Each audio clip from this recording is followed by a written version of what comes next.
Adeptes de la grande toile, bonjour. En décembre dernier, nous avons enfin pu découvrir Matrix Résurrection après avoir spéculé durant de longs mois sur ce à quoi ressemblerait ce quatrième volet inattendu. Un peu plus d'un mois après sa sortie, tout le monde s'est enfin fait son idée sur le film, nous y compris, pour le meilleur comme pour le pire. Car le moins que l'on puisse dire, c'est que ce quatrième volet a radicalement divisé les spectateurs comme les critiques. Néanmoins, tout le monde semble s'accorder sur le fait qu'il s'agisse d'un film méta, c'est-à-dire d'une œuvre consciente de son statut de fiction. Et dans Résurrection, la trilogie Matrix est effectivement présentée comme une œuvre de fiction. Une série de jeux vidéo avec ses fans, son merchandising, et surtout son créateur qui est, aux surprises, le héros des 3 premiers volets, Thomas Anderson aka Neo, qui est amené malgré lui à travailler sur une suite de sa célèbre trilogie. Forcément, il est difficile de ne pas voir dans ce petit résumé une mise en abîme de Lana Wachowski qui règle ses comptes avec la Warner Bros. Et honnêtement, on peut comprendre qu'elle éprouve un peu de ressentiment envers le studio.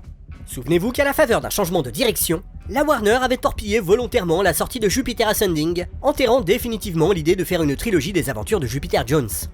Peu après, les exécutifs du studio ont commencé à plancher sur un 4e volet de la saga Matrix dans le dos de ses créatrices, confiant l'écriture au pauvre Zack Penn qui ne semblait pas savoir lui-même s'il bossait sur un spin-off, un reboot ou une préquelle. Et puis il y a aussi eu ça.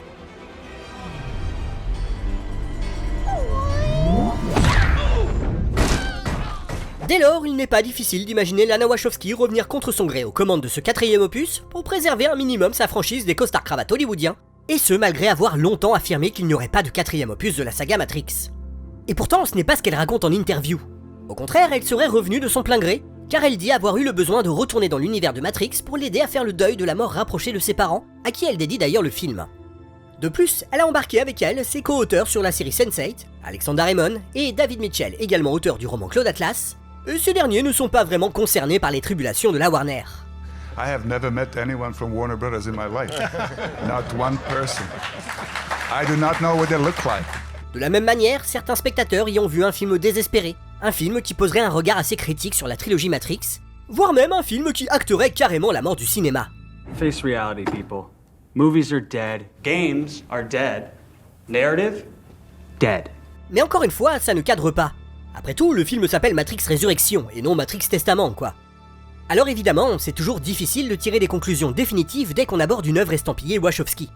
Même si Lana et Lily ont progressivement eu tendance à être de plus en plus clairs dans leurs intentions, que ce soit en duo ou en solo, leurs œuvres ne sont pas moins complexes et ouvertes à diverses interprétations, et Matrix Résurrection ne fait pas exception.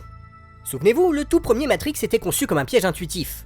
Pris par le récit, nous nous sommes tous engouffrés dans une lecture émotionnelle, alors que, vu par le prisme de la logique, le film racontait une toute autre histoire. Dans sa critique de Résurrection, publiée sur le site de Furiosa, Nicolas Gilly expliquait que ce 4e opus était au contraire un piège intellectuel. Eh ben oui, on nous la fait plus maintenant. On sait qu'un film Matrix va forcément nous retourner les neurones. What made Matrix different? It left with your head. Dès lors, nous nous sommes tous engouffrés dans un nouveau piège, une lecture méta du film cette fois, au risque de comprendre de travers ce que ce 4e opus nous raconte vraiment. Et si, comme dans la trilogie en son temps, Lana Wachowski questionnait de nouveau nos réflexes conditionnés de spectateurs dans ce 4e opus de la saga Matrix.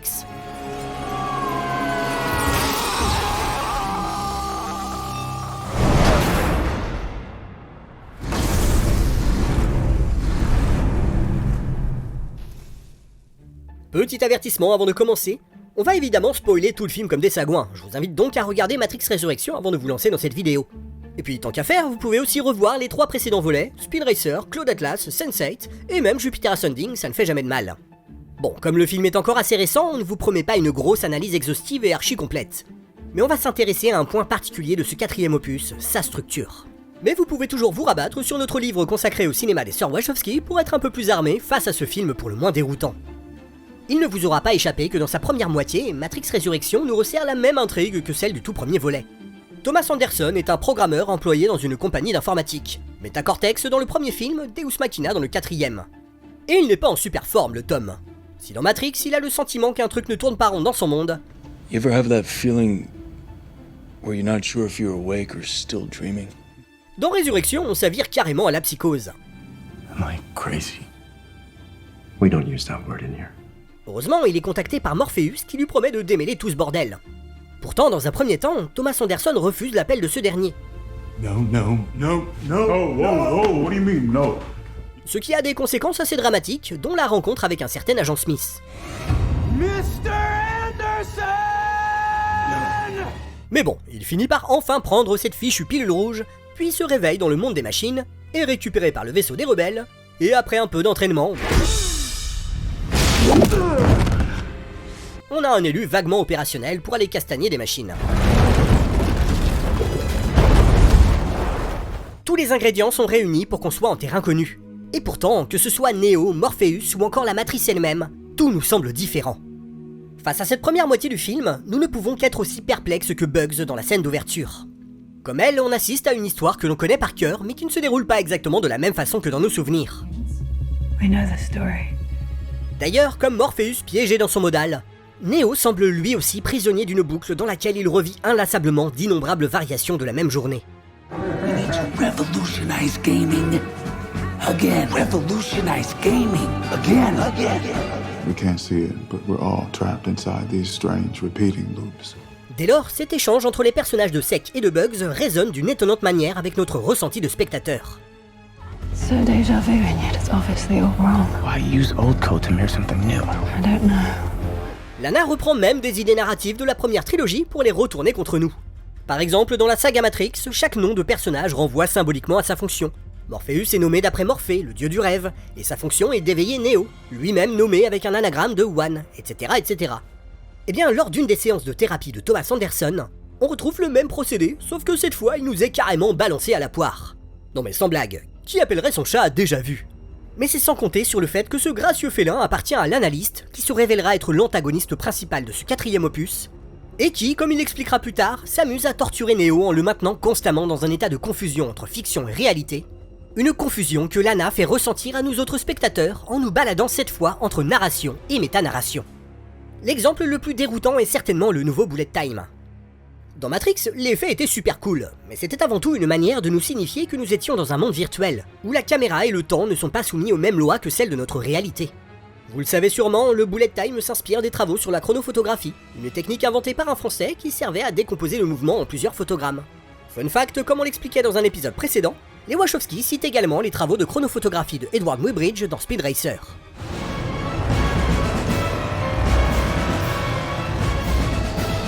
Le superviseur des SFX de Matrix, John Gaeta, a ainsi utilisé une armada d'appareils photo pour capturer un seul mouvement sous toutes les coutures, donnant l'impression qu'une caméra se baladait dans une image figée. Beaucoup ont remarqué que l'effet n'était pas nouveau, comme nous l'avions vu dans notre épisode consacré aux résonances de Matrix. On le retrouvait même dans des films sortis un peu avant 1999, ou encore dans des publicités.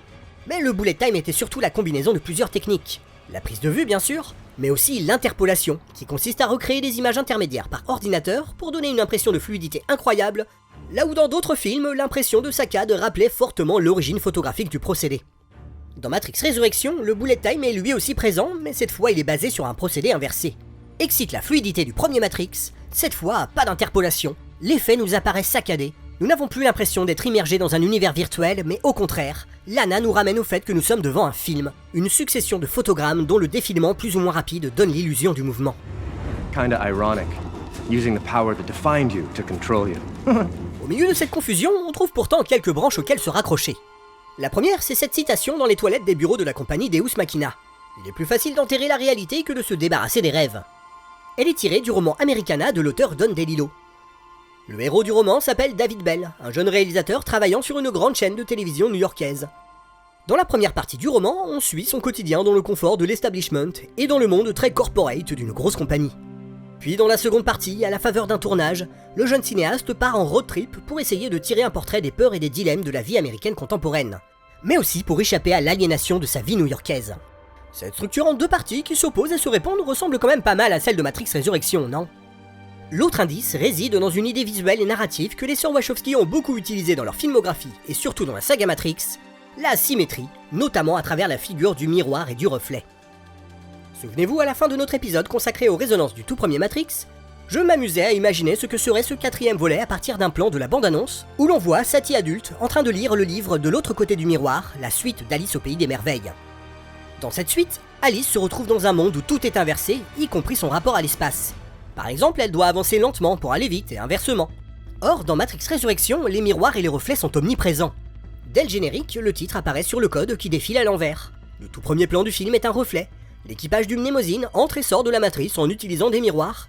Et on retrouve pas mal d'idées qui auraient parfaitement leur place dans un roman de Lewis Carroll, comme les reflets qui renvoient une image différente de celle qu'on perçoit, l'espace disloqué de cette nouvelle matrice où on peut passer de Paris à Tokyo en traversant une porte, ou encore cette scène où la perspective se distend pour faire sortir nos héros par un miroir rikiki. Think perspective. Closer you are, bigger it gets. Tiens d'ailleurs, le saviez-vous ?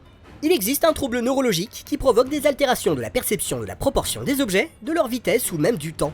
Et devinez comment on l'appelle ? Le syndrome d'Alice au pays des merveilles. Alors certes, il était déjà question de reflets et de miroirs dans Matrix, de ce qu'on y projette et de l'image qu'il nous renvoie. Mais dans Résurrection, les reflets sont plus spécifiquement utilisés pour représenter une force parfaitement contraire, voire négative. Thomas, none of this is real. You are in the midst of a serious psychotic break. Et d'ailleurs, je ne peux m'empêcher de voir dans ce plan une référence à un autre film où il est question de miroirs qui hébergent des forces négatives, Prince des Ténèbres de John Carpenter. Now, every particle has an anti-particle. Its mirror image. Its negative side. Bref, nous ne sommes peut-être plus dans le terrier du lapin blanc. En revanche, nous sommes bel et bien passés de l'autre côté du miroir, car à partir du moment où Neo se réveille dans le monde réel...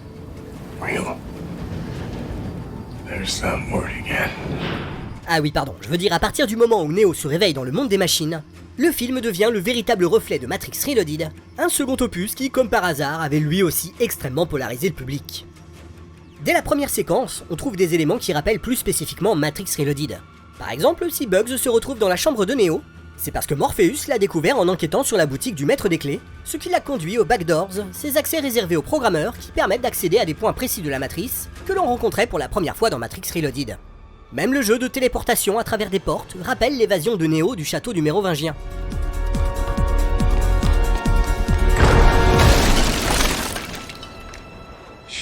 Mais c'est véritablement lors de l'arrivée du Mnemosyne dans la ville cachée de Yo que cette symétrie entre Reloaded et Résurrection se fait plus évidente. Déjà, l'équipage du Mnemosyne est accueilli de la même façon que celui du Nebuchadnezzar en son temps. I guess the general sent us a welcome party. Are you here to escort me to the stockade, Captain? Cette fois, ce n'est plus Locke, mais Niobe qui est chargé de la sécurité de la cité dont le nom Yo est tout aussi polysémique que celui de Zion. Et oui, dans la mythologie grecque, Yo est une des amantes de Zeus, que ce dernier a transformée en vache pour la dissimuler aux yeux de son épouse Héra. Tout comme la cité du film qui compte désormais plus sur ses talents pour se fondre dans le décor que sur un important système de défense. C'est aussi le diminutif de input-output qui désigne un échange de données en informatique, et plus précisément la connexion inattendue qui s'est établie entre les humains et les machines. Une connexion qui donne des résultats très concrets puisque les habitants de Yo sont désormais capables d'importer des données de la matrice et de les synthétiser dans le monde des machines. Un point sur lequel Yo est l'exact opposé de Zion, comme le rappelle Niobe. Zion was stuck in the past, stuck in war, stuck in a matrix of its own. They believed that it had to be us or them.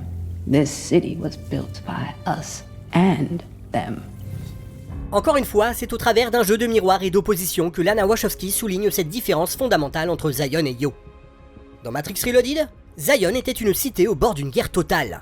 C'est dans ce contexte que Morpheus, plus fanatique que jamais, se lance dans un discours galvanisant et demande à tous les habitants de la ville souterraine de faire entendre le plus fort possible leur voix, un message destiné aux machines qui s'apprêtent à les attaquer. This is Zion, and we are not afraid! Mais à l'opposé du bruit de Zion qui présageait la guerre, Niobe, elle, savoure au contraire le silence de la paix à laquelle elle s'est difficilement habituée. Morpheus, quant à lui, n'est plus de ce monde. On apprend qu'il ne s'est jamais défait de ses croyances, qu'il est resté figé dans le passé à l'image de sa statue qui rappelle sa posture lors de son discours face à Zion. Il est d'ailleurs représenté dans la même tenue et porte le même médaillon autour du cou. Sauf que cette fois, la caverne bruyante et débordante de vie de Reloaded n'est plus qu'une nécropole silencieuse et vide. Enfin, Niobe elle-même est le reflet de ce qu'elle était auparavant. Dans Reloaded, lorsque le conseil demande à des capitaines d'aller chercher le Nebuchadnezzar, elle se porte volontaire en rébellion contre Locke qui considère qu'il s'agit d'une mission absurde. What I can. Mais dans Résurrection, elle est devenue comme Locke en son temps, une dirigeante obnubilée par la sécurité de sa cité, au point de préférer maintenir le statu quo plutôt que de faire confiance à Neo, comme le lui rappelle d'ailleurs ce dernier. There was a time when you trusted me with your ship. The world was different then. We were different. Lorsqu'à son tour, Niobe demande à contre-cœur à ses capitaines de se porter volontaires pour aller secourir Trinity, c'est Bugs qui se rebelle cette fois contre son mentor. Et contrairement à Reloaded où seuls 2 capitaines acceptent la mission, dans Résurrection, ce sont tous les équipages de Yo qui se portent volontaires pour secourir Trinity Aux grandes dames de Niobe qui s'accommode plutôt bien du fonctionnement de la nouvelle matrice tant qu'on laisse sa vie tranquille. Are you out of your minds? Mais d'ailleurs, cette nouvelle matrice, en quoi consiste-t-elle exactement? Et en quoi est-elle différente de celle de l'architecte? Les réponses à ces questions nous seront données par son concepteur, l'analyste, dans une séquence qui fonctionne de nouveau comme le reflet de celle qui clôt Matrix Reloaded. Souvenez-vous, selon l'architecte, la question du choix était centrale pour que les humains acceptent le système. Thus the answer was stumbled upon by another, an intuitive program. She stumbled upon a solution whereby nearly 99% of all test subjects accepted the program as long as they were given a choice, even if they were only aware of the choice at a near unconscious level. Mais la matrice de l'analyste fonctionne différemment. Turns out in my matrix, the worse we treat you, the more we manipulate you, the more energy you produce. It's nuts. Et tant qu'on y est avec les jeux de miroir, dans Matrix Reloaded, on apprenait que Neo était une émanation du système que l'architecte n'a pas pu éradiquer et avec laquelle il devait composer. Tandis que dans Matrix Résurrection, c'est tout le système qui est une émanation du malheur de Neo et de Trinity, un malheur savamment entretenu par l'analyste. The key to it all? You. And her. Quietly yearning for what you don't have, while dreading losing what you do. Et oui, la matrice de l'analyste est elle aussi une sorte de double négative de celle de l'architecte, qui était un système déterministe, c'est-à-dire que toute action, toute réaction est prédéterminée par une cause. Cause and effect, my love. En gros, tout arrive pour une raison bien précise. Et du coup, si on se met à cogiter un peu et qu'on découvre ce que sont ces causes, alors on devient capable de prédire les effets. C'est pourquoi l'architecte semble connaître à l'avance toutes les réponses de Neo. Une idée que les Wachowski traduisent visuellement avec les innombrables écrans représentant toutes les réactions possibles de Neo, dans laquelle navigue la caméra. Ainsi, l'architecte ne jure que par la raison et donc méprise les émotions, puisque selon lui, elles empêchent Neo de penser rationnellement aux causes de ses actions. Already I can see the chain reaction, the chemical precursors that signal the onset of an emotion, designed specifically to overwhelm logic and reason. Contrairement à son prédécesseur, l'analyste, lui, s'intéresse aux émotions, mais méprise la raison. My predecessor loved precision. His matrix was all fussy facts and equations. He hated the human mind. Dans sa matrice aussi, tout semble déterminé à l'avance. Mais cette fois, il n'y a plus de cause. Juste un effet mu par une force irrésistible sur laquelle ni la volonté ni l'intelligence humaine n'a de prise, et face à laquelle nous ne pouvons que nous résigner. At some point, I think I gave up searching for something real. Il s'agit donc d'un système basé sur le fatalisme. Lana Wachowski illustre cette idée en retournant le célèbre bullet time de Neo contre lui. Notre héros essaie de toutes ses forces d'arrêter la balle qui fonce vers la tête de Trinity, mais son impuissance nous est révélée par l'aisance avec laquelle l'analyste contrôle les événements. Le destin de Trinity est entièrement soumis à son caprice et à rien d'autre. It works just like this. Oh no! Can you stop the bullet? If only you could move faster! Pour résumer, dans la matrice de l'architecte, la raison mettait à jour le fait que le libre arbitre n'était qu'une illusion. Chez l'analyste, c'est l'inverse. On est persuadé de ne pas avoir de libre arbitre uniquement parce qu'on en a le sentiment. Here's the thing about feelings. They're so much easier to control than facts. Dans la trilogie, la matrice nous donnait l'illusion d'être libre. Dans Résurrection, elle nous donne l'illusion de ne pas l'être. Dans les deux cas, il y a un personnage qui représente le pire de ce que ces deux systèmes peuvent produire, notre cher compatriote le mérovingien. Dans Matrix Reloaded, ce dernier est un programme cynique, élitiste et sophistiqué qui utilise sa connaissance de la causalité à ses propres fins. Choice is an illusion created between those with power and those without. Mais une fois qu'il a été mis au chômage par Neo, le mérovingien a un peu perdu de son raffinement et de ses manières. Il ne se distingue plus par sa connaissance supérieure de la matrice, mais par son dégoût profond de ce qu'elle est devenue. Un violent sentiment de haine qu'il exprime avec la finesse d'un troll d'internet, même si on peut lui concéder un certain sens de la formule. Art, films, books, they were all better. You gave us space to suck and couch flicks. Criminy wiki peasant shit! Bon, ceci dit, ça ne l'empêche pas de faire de nouveau preuve de complaisance avec ce nouveau système. This is not over yet. I will sequel franchise spin-off! Ce cynisme, on le retrouve chez tous les antagonistes des œuvres des Wachowski. Ce sont des personnages qui participent de leur plein gré à un système de domination dans le seul but d'en tirer un quelconque profit. Lana Wachowski s'en amuse dans la scène post-générique, où des collègues de Neo font semblant de se lamenter sur la mort supposée du cinéma, Dead. Dans le seul but de justifier un concept cliché et paresseux. Cat videos. What we need is a series of videos that we call the cat tricks. C'est contre ce fatalisme qui plane sur notre époque que Lana Wachowski tient à nous mettre en garde. Si l'on s'en tient au seul monde de la culture, alors le paysage cinématographique actuel a effectivement de quoi nous faire baisser les bras. Néanmoins, Lana et ses co-scénaristes David Mitchell et Alexander Raymond nous rappellent que ce fatalisme ne mènera jamais à une solution. Et que quel que soit l'état de l'industrie culturelle et même du monde, il y aura toujours des artistes un peu cinglés qui réussiront à s'exprimer en retournant les armes du système contre lui. En cela, Matrix Résurrection véhicule la même idée que Mad Max Fury Road de George Miller, dans lequel les héros choisissent de reconstruire le monde tel qu'il est, plutôt que de tout recommencer à zéro en fuyant vers un Éden illusoire. If you can't fix what's broken, you'll go insane. On en arrive enfin au dernier acte du film, son climax, le sauvetage de Trinity. Et à nouveau, il s'agit de la symétrie quasi parfaite d'une séquence de Matrix Reloaded. Une fois libéré des griffes du mérovingien, le maître des clés expose à Neo le plan qui lui permet de retourner à la source. Le montage parallèle de la séquence nous montre l'exécution du plan en même temps qu'il est énoncé, un effet relativement classique qu'on retrouve dans pas mal de films d'espionnage par exemple, mais qui, dans le cas de cette séquence, implique des relations de cause à effet entre certains plans. Par exemple, lorsque Morpheus dit ceci: Tonight is not an accident. There are no accidents. Juste après, on voit un vieux pont rouillé qui va céder et provoquer la destruction en apparence accidentelle de Vigilante et de son équipage.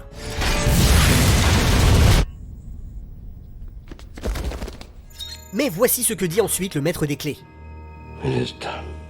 Dès lors, la mort de Soren et de son équipage était prévue dans le but de forcer Trinity à se connecter à la matrice pour que l'architecte puisse mettre sa vie en balance avec celle de toute l'humanité.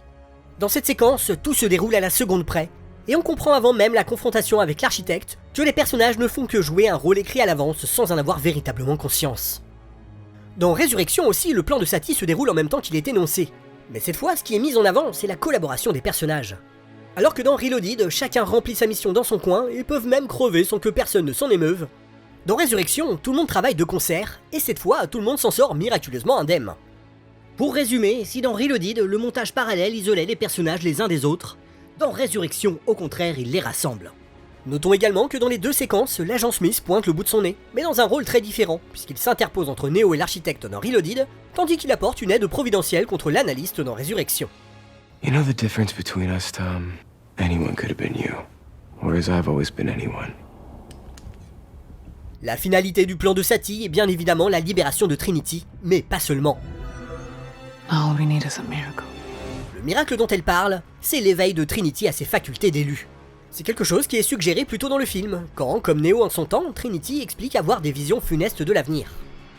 Mais le plus important, c'est que cette fois, le sort de l'humanité dépend d'elle et non plus de Neo. Dans Reloaded, l'architecte proposait un choix impossible à Neo. Il devait choisir entre la survie de sa bien-aimée et celle de l'humanité. Dans Résurrection, l'analyste propose un choix encore plus cruel à notre héroïne. Elle peut choisir de redevenir Trinity et de retourner auprès de Neo, ou de demeurer Tiffany et de rester auprès de sa famille. Dans les deux cas, c'est l'avenir de la matrice qui est en jeu. That was for using children. Le dernier jeu de reflet concerne les concepteurs des deux matrices eux-mêmes. Tandis que l'architecte acceptait le choix de Neo au prix d'un crash systémique, l'analyste, lui, n'a aucun souci avec le mensonge et refuse de libérer Trinity. Heureusement, contrairement à Reloaded, où les rebelles comprenaient qu'ils avaient été dupés. That's impossible. The prophecy tells us. It was a lie, Morpheus. Dans Résurrection, c'est l'analyste qui se fait berner par Satie et ses compagnons. Destroy her, destroy her. Trinity achève ainsi sa transformation d'élu juste après l'attaque des hélicoptères. Et pour montrer cette complétude, Lana va juxtaposer des références aux 3 premiers volets. Trinity peut ainsi voir le code de la matrice, comme Neo à la fin du premier film. Le lever de soleil évoque également celui qu'elle voit au-dessus des nuages dans Révolution. So beautiful. Et enfin, elle doit faire face à sa vision de l'avenir, comme dans Reloaded. My dream ended here. Bon, on se retrouve donc à la fin de Matrix Résurrection avec non plus un, mais 2 élus. Ce qui passe encore en français, mais ce qui semble absurde en anglais où le terme utilisé est The One, l'unique. On peut alors se poser cette question. En revenant sur des éléments de la trilogie originale pour en donner une version inversée, jusqu'à saper l'arc central des 3 premiers films, à savoir le parcours de Neo en tant qu'élu, Lana Wachowski serait-elle en train de renier l'œuvre qui l'a fait connaître? Matrix Résurrection serait-il une sorte de palimpeste, consistant à effacer les traces des 3 premiers films pour en donner une nouvelle version? Personnellement, j'y vois bien plus un film qui s'inscrit non seulement dans la continuité de la saga Matrix, mais aussi et surtout dans celle de l'œuvre de Lana Wachowski. La première trilogie Matrix était une œuvre paradoxale. D'un côté, elle présentait un regard critique sur la notion d'élu unique. Neo y était en effet présenté tour à tour comme un messie cyberpunk, comme un pion, aussi puissant soit-il dans l'affrontement entre l'oracle et l'architecte, puis comme une figure christique ambiguë trouvant son accomplissement dans le lâcher-prise. Néanmoins, dans les faits, tous les enjeux narratifs de la saga tournaient autour de Neo, et les autres personnages étaient essentiellement au service de son évolution. On retrouvait cette même ambiguïté dans Speed Racer, bien que l'emphase soit régulièrement mise sur l'importance de la famille et du lien affectif, c'était bel et bien les talents de Speed lui-même, seul au volant de la Mach 5, qui sauvaient la mise à la fin. C'est à partir de Claude Atlas que le rapport des Wachowski à la notion même de protagoniste a commencé à évoluer. On n'y retrouvait plus un seul protagoniste central entouré de second rôles à son service, mais un ensemble de personnages évoluant en parallèle tout en étant liés les uns aux autres. C'est d'ailleurs le principal changement que les Wachowski et Tom Tykwer avaient apporté à l'histoire de David Mitchell. Le récit de Mitchell était structuré comme une pyramide. Les histoires des différents personnages étaient imbriquées les unes dans les autres, et les jeux d'influence reflétaient cette logique. Le protagoniste d'une histoire était ainsi directement influencé par celui de l'histoire précédente. Mais dans le film de Tykwer et les Wachowski, les jeux de montage et les points de raccord permettaient de suggérer que l'action d'un personnage peut influencer la réaction d'un autre dans le plan suivant, quand bien même ce dernier se situe loin dans le futur ou le passé. Les différents protagonistes de Claude Atlas forment alors un groupe qui évolue ensemble, s'influençant les uns les autres à travers l'espace et le temps. C'est précisément cette logique qui sera par la suite développée dans Sense8. Et il ne vous aura pas échappé qu'une bonne partie du casting de la série se retrouve dans Matrix Résurrection, comme une façon de signaler que ce nouveau film, bien qu'estampillé Matrix, s'inscrit bel et bien dans la continuité de Sense8. Même Jupiter Ascending, qui semble être une parenthèse revenant à une narration centrée autour d'un protagoniste unique, se conclut sur le refus de Jupiter Jones d'assumer le rôle que les hasards de la génétique lui avaient imposé. Elle refuse donc d'être l'enjeu central de la galaxie pour redevenir une terrienne parmi les autres. On peut donc se demander ce qu'aurait donné des suites, où la protagoniste se serait donc caractérisée par son refus d'être la protagoniste de l'histoire, justement. Avec Résurrection, Lana Wachowski prolonge donc la logique de Claude Atlas et de Sense8. L'enjeu du récit n'est plus seulement centré autour de Neo, mais autour de la double évolution de Neo et de Trinity. Chacun des deux personnages a besoin de l'autre pour s'accomplir, mais dans le même temps, cet accomplissement doit aussi résulter d'un choix personnel. My name is Trinity. And you better take your hands off of me. A l'inverse de Matrix Reloaded, où les Wachowski nous montraient l'absurdité d'un récit centré autour d'un messie suivant aveuglément une prophétie où tout est écrit à l'avance, Matrix Résurrection déploie donc un récit où il n'y a pas un élu unique, un protagoniste au centre de l'intrigue, mais deux personnages dont les évolutions respectives sont à la fois distinctes et liées. Cette multiplicité des protagonistes principaux se retrouve d'ailleurs dans les références mythologiques choisies dans ce 4e volet. Si les 3 premiers films empruntaient des noms de personnages, de lieux ou de vaisseaux aux mythologies bibliques, grecques, nordiques ou hindoues, Matrix Résurrection évacue totalement les références monothéistes. Ici, le vaisseau de Bugs n'est pas le Nebuchadnezzar, référence à un roi babylonien de la Bible, ou le Logos, référence au néoplatonisme qui, s'il n'est pas un monothéisme au sens strict, postule l'existence et l'unicité d'un principe primordial, transcendant et ineffable. Et oui, le vaisseau s'appelle Mnemosyne, déesse de la mémoire et mère des 9 muses. Zion, nom synonyme de Jérusalem, a laissé sa place à Io, qui comme je l'ai dit est une nymphe de la mythologie grecque. Même le nom du nouvel opérateur, Sek, écrit S-E-Q, évoque l'idée d'une multiplicité. Bien qu'il explique que son nom est une abréviation du mot Sequoia, Sek est aussi une commande informatique pour générer des séquences de nombres. Et même le nouveau Morpheus se présente comme la somme de 2 personnages. He wrote me as an algorithmic reflection of 2 forces that helped you become you, Morpheus and Agent Smith. Seuls restent Neo et Trinity. Mais bon, là ça aurait été difficile de les remplacer. Bien plus qu'un rejet de ce qu'était la trilogie Matrix, Résurrection s'apparente donc à une relecture des 3 premiers films, à un prolongement qui permet à cet univers de rester en phase avec l'évolution de Lana Wachowski en tant qu'artiste et en tant que femme. Entre parenthèses, c'est une des raisons pour lesquelles l'esthétique du film, et en particulier la mise en scène de l'action, tranche aussi radicalement avec les films précédents, comme le racontait l'acteur Jonathan Groff au magazine Entertainment Weekly. La mise en scène de Lana a changé lors de sa transition.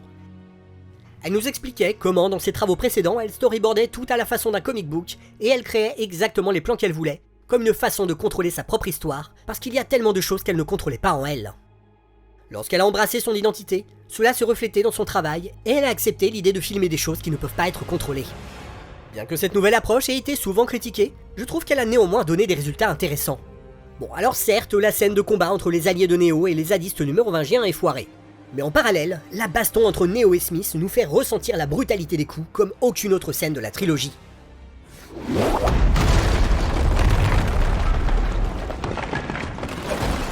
De la même façon, dans le numéro de décembre du magazine Première, Lana expliquait qu'à l'époque de ses premiers films, elle détestait la lumière naturelle et préférait une lumière artificielle totalement contrôlée.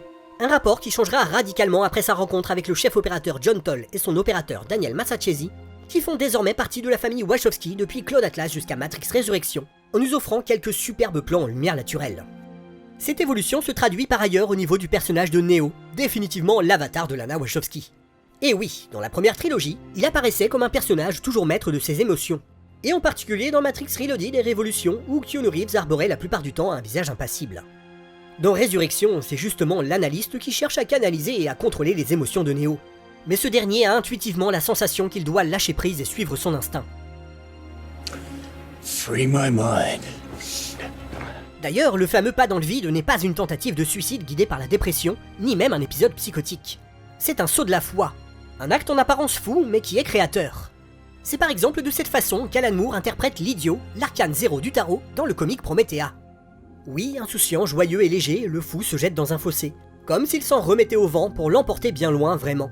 C'est ainsi partout que naît l'aventure. En marchant, rien devient futur. C'est le premier grand tour de magie, de l'absence faire naître la vie. Ainsi, alors que l'analyste essaie de contrôler Neo et de l'empêcher de reproduire son geste, on apprend par Bugs qu'il n'est jamais tombé, et que c'est en étant témoin de son acte qu'elle a pu se libérer de la matrice. But I saw the real you just a second before. You leapt. And you never fell. En cela, Résurrection est une façon pour Lana Wachowski de libérer la saga Matrix. Et oui, loin de renier la trilogie originale, elle la libère au contraire de toute forme de dogme. Elle s'oppose ce faisant à l'idée que la trilogie Matrix serait une relique, un objet issu d'un passé révolu et clos. Et c'est précisément ce qui explique la logique métatextuelle de Matrix Résurrection. Contrairement au tout premier opus, qui opposait la notion de virtuel à celle de réalité, Résurrection, lui, oppose la notion de réalité à celle de la fiction. So he never bothered to realize that you don't give a shit about facts, it's all about fiction. Comme dans un jeu vidéo, un monde virtuel est limité par sa programmation. Rien n'existe sans avoir un but précis. Et même si on a l'illusion d'être libre, on ne peut outrepasser les limites de la programmation. Tout au plus, on peut les contourner, comme Morpheus et ses acolytes, qui exploitent les failles du programme. Ce qu'on appelle désormais du gameplay émergent. Au contraire, en fiction, il n'y a aucune autre règle que celle que l'on s'impose. Le champ d'une histoire est potentiellement infini. That's the thing about stories. They never really end, do they? Alors que l'architecte nous expliquait que les humains acceptaient son programme du moment qu'ils avaient l'illusion de la liberté, dans Résurrection, l'analyste nous explique au contraire qu'en confondant réalité et fiction, les humains ont l'illusion de ne pas être libres, d'être prisonniers d'un récit sur lequel ils n'ont aucune prise, de la fatalité. De la même façon, il n'y a pas de réalité de la saga Matrix, ce n'est qu'une fiction. Même si on voudrait y croire, parce qu'en tant qu'humains, nous n'aimons rien autant que se laisser bercer par un récit jusqu'à y croire dur comme fer. La saga Matrix reste une fiction qui peut toujours changer et évoluer.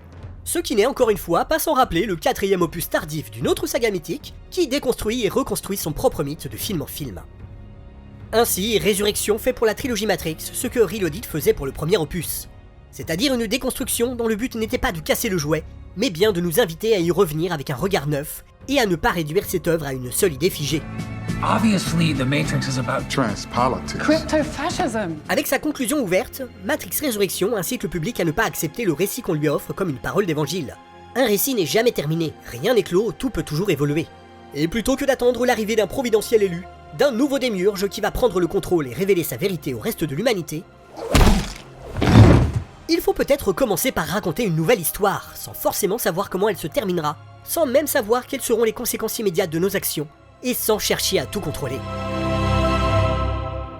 Peut-être qu'il faut effectivement commencer par remplir les cieux d'arc-en-ciel.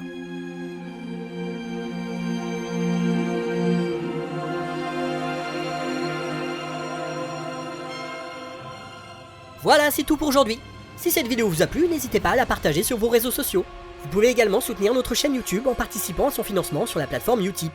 D'ailleurs, si ça vous intéresse, on a une petite boutique dans laquelle on a mis des t-shirts et des mugs. Et comme d'habitude, on remercie très chaleureusement tous ceux qui nous soutiennent déjà. A bientôt!